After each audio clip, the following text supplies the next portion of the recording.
Hi hello welcome to Telugu crazy creator.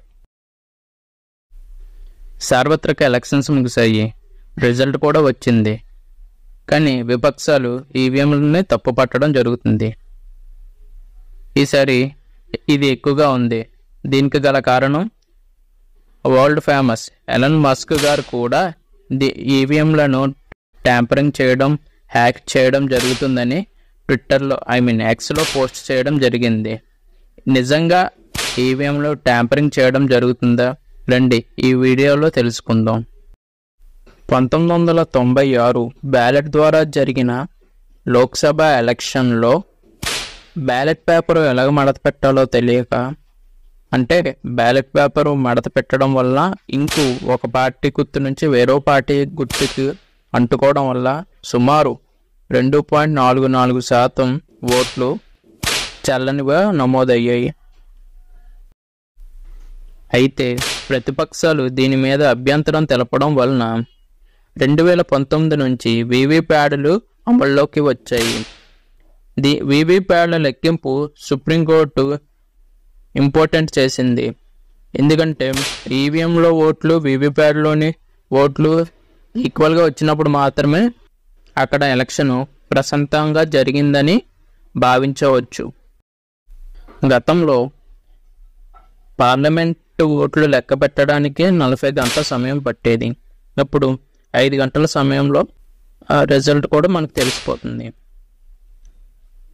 EVM మిషన్లను 1982లో first కేరళలో use చేయడం జరిగింది.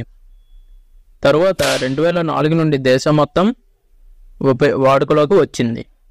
ఈవీఎం మిషన్లను హ్యాక్ చేయడం జరగదని ఎలక్షన్ కమిషనర్ బలంగా వాదిస్తుంది. దీనికి గల కారణం, దీనికి ఎటువంటి నెట్ కనెక్షన్ కానీ బ్లూటూత్ కనెక్షన్ కానీ ఉండదు.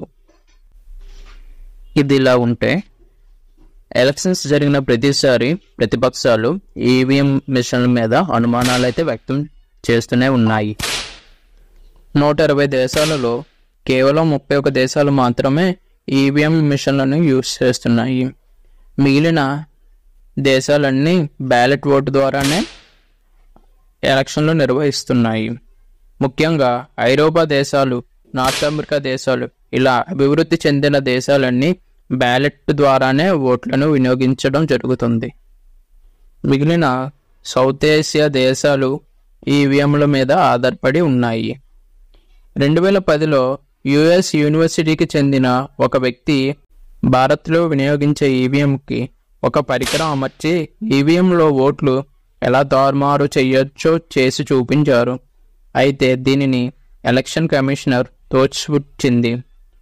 ఇది డూప్లికేట్ పరికరం అని. నిజమైన ఈవీఎం పరికరానికి ఇలా హ్యాక్ చేయడం జరగదని ఎలక్షన్ కమిషనర్ వాదన. రీసెంట్గా భారతదేశంలో ఒక ప్రముఖ పార్టీకి చెందిన వ్యక్తి తన మొబైల్ యూజ్ చేసి ఈవీఎంలను అన్లాక్ చేశాడని పోలీసులు అరెస్ట్ చేయడం జరిగింది. మరి ఈ కేసు ఎంతవరకు వచ్చింది ఏమిటనేది ఇప్పటి వరకు అయితే ఎటువంటి ఇన్ఫర్మేషన్ లేదు. ఏది ఏమైనా చాలామంది అభ్యంతరాలు తెలుపుతున్న ఈ ఈవీఎం మిషన్లను వాడకపోవడమే మంచిదని నా అభిప్రాయం. Anyway, thank you so much guys for watching this. Keep supporting me. Thank you.